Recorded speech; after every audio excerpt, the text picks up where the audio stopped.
ቀብራቸው የተፈጸመው እዚህ ቦታ ላይ ነው ስትል የብዙዎች ጥያቄ ነበር በጊዜው። እንደውም ጥሩ ጥያቄ ነው እና ብዙ ጊዜ ያው ከእውቀት ምላሳችን ስለሚቀድም ነው እንጂ ሁሉም ባለቤት አለው እያንዳንዱ ጉዳይ ቀርቦ አንዳንድ የተቹም ሰዎች በቅርበት የሚያውቁን ስለሆኑ መጠየቅ ይችሉ ነበር።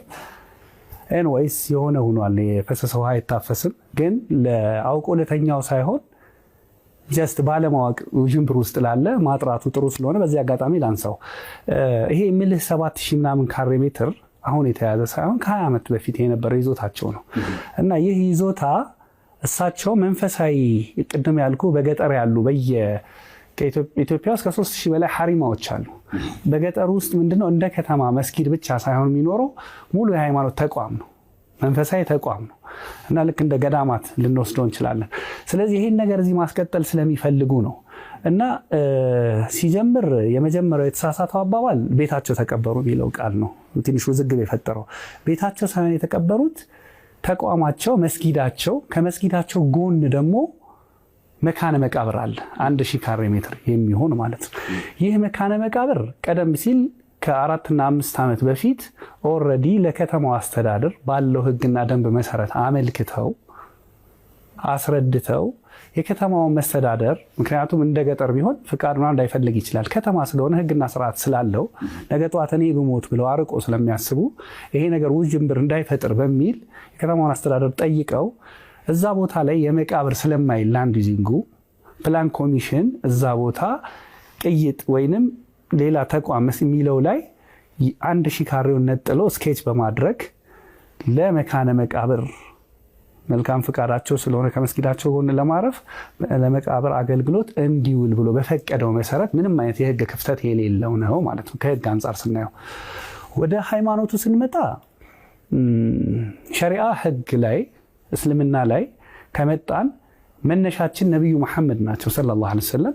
እሳቸው በቤታቸው ነው የተቀበሩት።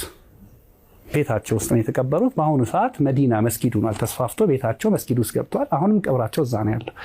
ከእሳቸው ሲቀጥሉ ደግሞ ኸሊፋ ይባላል ወይንም ዳግማዊ እኛ እንደምንለው ተተክተው እስልምናን ሲመሩ የነበሩት ሰይድ አቡበከር ረዲየላሁ ዐንሁ እሳቸውን እዛው ከጎናቸው ነው የተቀበሩት። ሁለተኛውም ኸሊፋ ዑመር እዛው ነው የተቀበሩት እና ባለቤታቸው አይሻ ቤት ነው፣ የአይሻ ቤት ነው። ከሚስቶቻቸው አንደኛው ቤት ነው ያ ቤት። ስለዚህ አይሻ ሰይድ ዑመር እዛ ሲቀበሩ ምንድነው ያሉት? እኔ ለሳቸው ለቀው ነው እንጂ እኔም እዚህ ፈልግ ነበር ብለዋል። ስለዚህ አይሻ ባለቤታቸውም የግል መሬታቸው ላይ ነው የተቀበሩት። እንዲሁ ሶስተኛውም ኸሊፋ ዑስማን ሶስተኛውም እንደዚሁ በግል የገዙት መሬታቸው ላይ ነው የተቀበሩት። ይሄ እንግዲህ ከምንጩ ልምጣ በሚል ነው። ከዛ ስንመጣ ለ1400 ምናምን ዓመት ዓለም ላይ በየቦታው ብንሄድ ሁሉም ከመስጊዱ ወይንም ከቤቱ ጎን መቀበር ያለና የነበረ ወደፊትም የሚኖር ነው ባይዘወይ እንጂ ትላንትና በሳቸው የተጀመረ አይደለም። እና ወደ ሀገራችን ደግሞ ስንመጣ ቀደም ሲል የነበሩ መሻይኾች ኦልሞስት ኢትዮጵያ ውስጥ በአራቱም ማዕዘን ከ3000 በላይ የሳቸው አይነት የሃይማኖት አባቶች ኡለማዎች በመስጊዳቸው ጎንና በቤታቸው ጎን ነው የተቀበሩት። አዲስ የሆነው ምንድነው? እንደ ከተማ ስንመጣ ያልተለመደ ነገር ስለሆነ ነው። እንደውም በእኔ እይታ ትንሽ ለየት ይላል። የኔ እይታ ይሄ መበረታታት ያለበት ነገር ነው። እሳቸው ያደረጉት ነገር ጥሩ። እንዴት ማለት ጥሩ ነው? አንደኛ ይሄ መንፈሳዊ የመጣው ሂደት እንዳይቋረጥ አዲስ አበባ ውስጥ ሐሪማ የለም፣ አይታወቅም። ሌላ ሀገር ብትሄድ እሳቸው ተወለዱበት አካባቢ ወሎ ብትሄድ በመቶ የሚቆጠሩ ሐሪማዎች አሉ። ስለዚህ እዚህ ጋር ይሄን የሐሪማ የመሻይኾችን አካሄድ ነባሩን በዩኔስኮ መመዝገብ ያለበት ቅርስ ነው እና እየተቀባበሉ ያን ያህል ዓመት ያመጡት በነገራችን ላይ በቀጥታ ነው ከመካ ወደኛ ሃይማኖት የመጣው። ከዛ ጊዜ ጀምሮ ያቆዩት በዘመናዊ መልኩ አሁን ምንላቸው አይነት ሰዎች ሳይሆኑ የከተማ ሰዎች ሳይሆኑ ገጠር ላይ ያሉ ሰዎች የራሱ የሆነ ሴታፕ አለው። ተማሪዎቹ እንዴት እንደሚማሩ፣ የአካባቢው ሰው እንዴት ቀለብ እንደሚሰጥ መሻይኾቹ አይሰሩም። ከዛ ለነሱ አርሶ በግብር መልክ እንዴት እንደሚያመጣ ተሳስረው ነው እዚህ ያደረሱት። ስለዚህ ይሄንን ሲልሲላ ሰንሰለት ነው ተዋረዱ እንዳይበጠስ ያደረጉት። ስለዚህ ምንም የህግ ክፍተት የለውም በሸሪዓ አኳያ። እኔ አሁን ሸሪዓውን ብዙ እዚህ ላይ ማብራራት አልፈልግም፣ ምክንያቱም የሃይማኖት ምሁራን አሉ። ምንም አይነት የሸሪዓ ክፍተት የለውም፣ ምንም አይነት የህግ ክፍተት የለውም። ስለዚህ አንጡራ መሬታቸው ላይ መቀበራቸው ምንም ከዳ ወደ መቃብሩ ስንሄድ 1000 ካሬ መቼም ብቻቸውን የሚቀበሩበት አይሆንም። ነገር ግን እነዚህ ፕራይቬት እና ፐብሊክ የሚባሉ መካነ መቃብሮች አሉ ዓለም ላይ። ስለዚህ መቃብር ለምሳሌ 100 ሰው ሊችል ይችላል ምናምን ሊችል ይችላል። እንግዲህ በካሬ ስናሰላ ወደዛ ስሌት ውስጥ አልገባሁም። ስለዚህ ይሄ ቦታ የራሱ አስተዳደር አለው። አሁን ከሳቸው የተተካ ኸሊፋ አለ፣ ምትክ አለ፣ የሚቀጥል ነው ይሄ ነገር። ስለዚህ ይሄ እዛ ጋር ባሉ አስተዳደሮች እየተወሰነ ሌሎች ሰዎች ይቀበሩበታል። እነማን ናቸው? እሱ ዝርዝር አሰራር ይኖረዋል። ሌላ ዓለም ላይ የሚሆነው አሁን ኸሊፋ አለ፣ ምትክ እዛው ነው የሚቀበረው ሲያልፍ ህይወቱ፣ የእሳቸው ባለቤት፣ የቅርብ ቤተሰቦች እያለ እንደዚሁ ደግሞ በሙስሊም ዓለም ሲሆን ንጉሱ ሲሞት እንዲህ ሲሆን የሙፍቲው መካነ መቃብር ላይ ይቀበራል።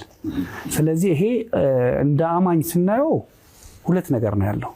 አንደኛው እንዲህ የምናየው ነገር ነው፣ መቀበር ማለት አካለ መሬት ውስጥ መግባት ነው። ሁለተኛው መንፈሳዊ አታችመንት የሚባላል፣ ኢንቪዚብል የሆነው ማለት ነው። ልክ አሁን እኛ ከፈጣሪያችን ጋር ሳናየው ያለን አይነት ኔትወርክ ማለት ነው። ስለዚህ በዛ አንግል ስናየው ደግሞ እዛው ቦታ ላይ መንፈሳዊ ጥቅም አለው። ስለዚህ ሃይማኖታዊ ትርጓሜ ያለው፣ ከዛ ውጭ ደግሞ እንደዛ ነው። ስለዚህ እሳቸው ሁሉ ነገር ክሊር አድርገው ነው የሄዱት። ሰው ምንድነው ቸኩሎ ያው ከመተቸት ስለሄደ እንጂ መተው እያንዳንዱ ነገር ቢረዱ አብዛኞቻቸውም ይቅርታ ጠይቀዋል ከዛ በኋላ።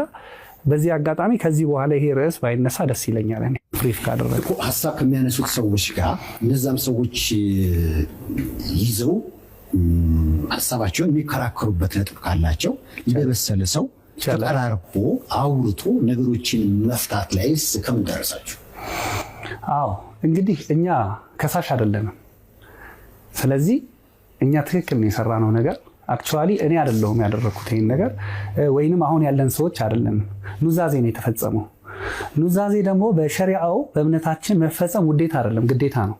ከሃይማኖት ጋር እስካልተጋጨ ድረስ፣ ከህግ ጋር እስካልተጋጨ ድረስ መፈጸም የኛ ውዴታ ሳይሆን ግዴታ ነበር። ማስፈጸም ስለነበረ ምን አስፈጽመናል። ምንም ክፍተት እንደሌለው ተናግረናል። አይ ይሄ ክፍተት አለ የሚል አካል ካለ በማንኛውም ሰዓት ዝግጁ ነን ለመነጋገር።